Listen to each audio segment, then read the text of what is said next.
Assalamu alaikum wa rahmatullahi wa barakatuh, mes chers frères et sœurs. Aujourd'hui, je vais vous parler d'un sujet extrêmement important pour chaque croyant, en particulier en cette époque de troubles et d'incertitudes. La préparation spirituelle pour la venue du Mahdi. Nous savons que le Mahdi est un personnage central dans la fin des temps, un guide divin destiné à rétablir la justice, l'unité et la vérité parmi les musulmans. Mais au-delà des événements qui marqueront son apparition, il est essentiel de comprendre comment nous, en tant que croyants, devons nous préparer spirituellement à sa venue. Les signes de son arrivée sont nombreux et peuvent nous sembler éloignés dans le temps. Cependant, il ne faut pas attendre passivement. Chaque moment de notre vie est une occasion de se rapprocher d'Allah, de purifier notre cœur et d'augmenter notre foi. La préparation spirituelle, mes chers frères et sœurs, ne se limite pas à des pratiques extérieures, mais elle doit pénétrer notre être intérieur. C'est ce travail quotidien sur soi-même, cette lutte contre nos faiblesses et notre arrogance qui nous préparera à reconnaître et à suivre le Mahdi lorsqu'il apparaîtra. Cette préparation spirituelle va au-delà des simples actes d'adoration. Elle englobe notre comportement quotidien, nos relations avec les autres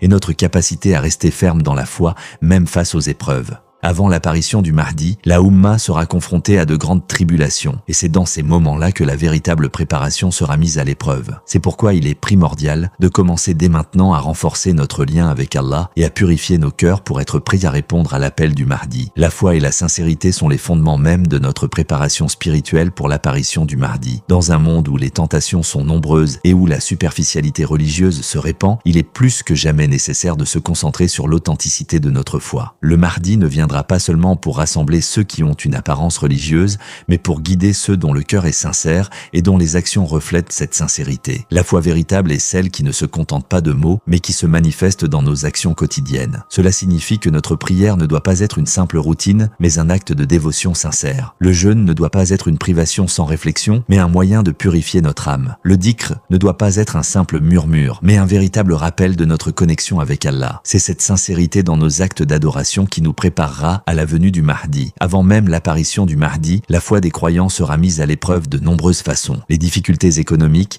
les conflits internes au sein de la Oumma et la domination des injustes feront que beaucoup perdront leur chemin. Il est donc crucial que nous renforcions notre foi chaque jour en nous efforçant d'être sincères dans nos actions et en recherchant la proximité d'Allah par nos prières et nos invocations. La sincérité est également liée à l'humilité. Le Mahdi ne viendra pas pour ceux qui se croient supérieurs aux autres ou qui cherchent à imposer leur vision de l'islam. Il viendra pour ceux qui, en toute humilité, cherchent à se réformer eux-mêmes, à purifier leur cœur et à se rapprocher d'Allah. Le véritable croyant ne se contente pas de vivre selon les apparences, mais cherche constamment à améliorer son état intérieur. C'est cette pureté de cœur et cette sincérité de foi qui nous rendra dignes de suivre le Mahdi lorsqu'il viendra. L'amélioration de nos pratiques religieuses est un élément clé de notre préparation spirituelle pour l'arrivée du Mahdi. Chaque croyant, qu'il soit jeune ou âgé, doit veiller à parfaire ses actes d'adoration et à renforcer son lien avec Allah. Le Mahdi viendra à une époque où la pratique religieuse sera mise à l'épreuve, où les musulmans devront se tenir fermes face aux innovations, aux divisions et aux distractions de ce monde. C'est pourquoi il est crucial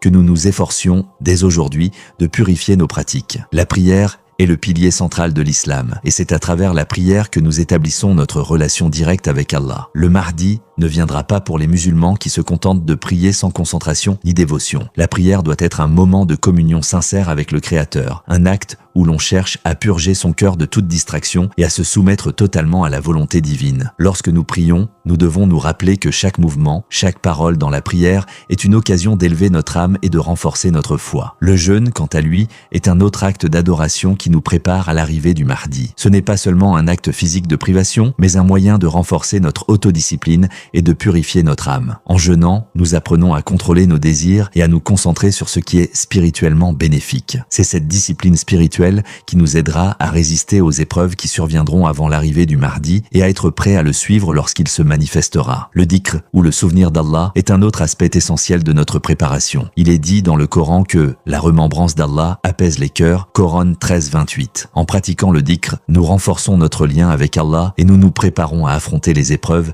avec calme et sérénité. Le Mahdi viendra pour guider ceux qui auront cultivé ce lien spirituel fort avec leur Créateur. Ainsi, il est essentiel de consacrer du temps chaque jour à invoquer Allah, à chercher son pardon et à réfléchir sur ses bénédictions. Ces pratiques nous aident à rester fermes dans notre foi et à être prêts à répondre à l'appel du Mahdi lorsqu'il apparaîtra. L'unité de la Oumma est essentielle pour la préparation spirituelle avant l'apparition du Mahdi. Un des défis majeurs auxquels la Oumma sera confrontée dans les derniers jours sera la division alimentée par des conflits internes, des divergences doctrinales et des rivalités politiques. Le Mahdi viendra pour restaurer cette unité parmi les musulmans et pour rappeler à la communauté qu'elle doit se rassembler sous la bannière de l'islam, indépendamment des différences superficielles. Avant son apparition, il est crucial de travailler à surmonter les divisions au sein de la Oumma. Cela commence par la reconnaissance que, malgré nos différences, nous sommes tous unis par la foi en Allah et le respect du prophète Mohammed, paix et bénédiction sur lui. Le Mahdi ne viendra pas pour les musulmans qui se battent entre eux, mais pour ceux qui, malgré les épreuves, restent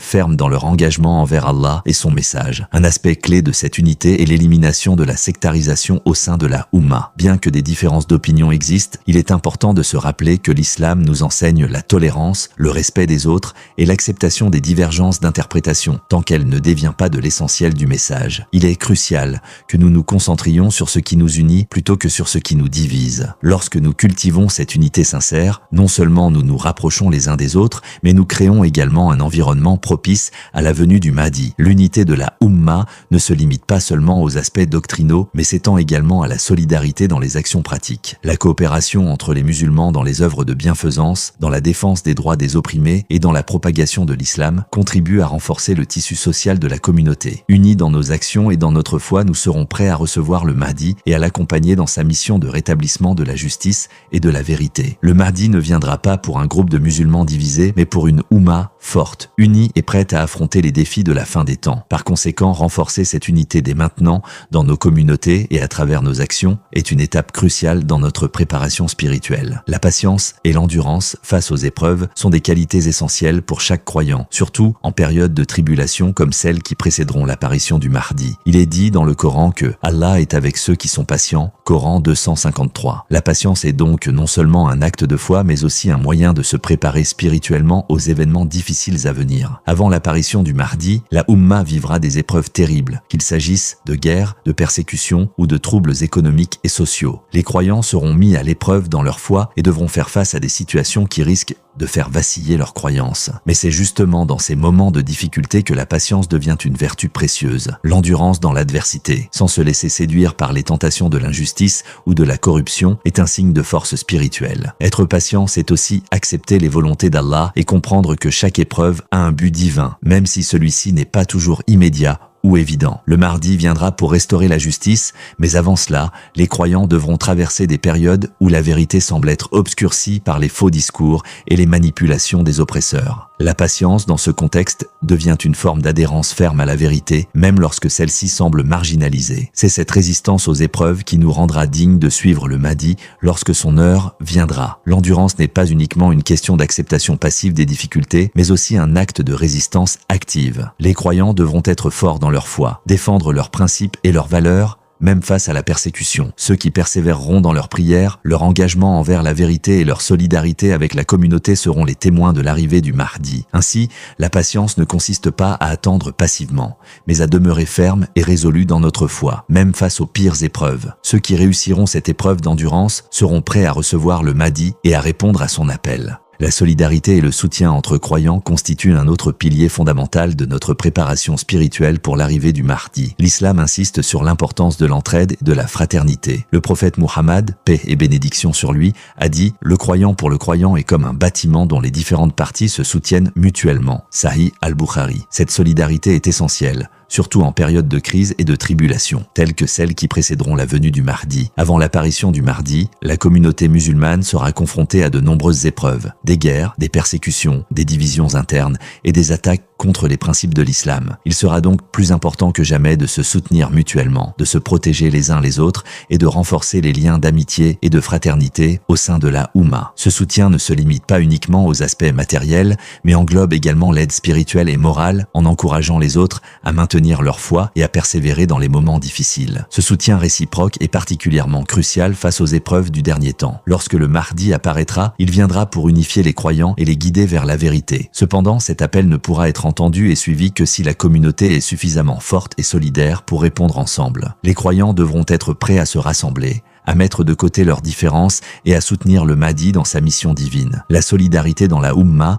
permettra de renforcer la détermination des croyants à suivre le Mahdi, à défendre la justice et à restaurer l'ordre selon les principes de l'islam. L'esprit de solidarité entre croyants est aussi une manière de préparer nos cœurs à l'accueil du Mahdi, en cultivant des relations solides et sincères, en aidant ceux dans le besoin. Et en restant unis malgré les défis, nous nous préparons à être une communauté prête à répondre à l'appel du Mahdi et à lutter pour l'instauration de la justice divine. C'est ainsi que, par notre soutien mutuel, nous serons prêts à faire face aux tribulations qui surviendront avant sa venue et à lui accorder notre allégeance lorsqu'il se manifestera.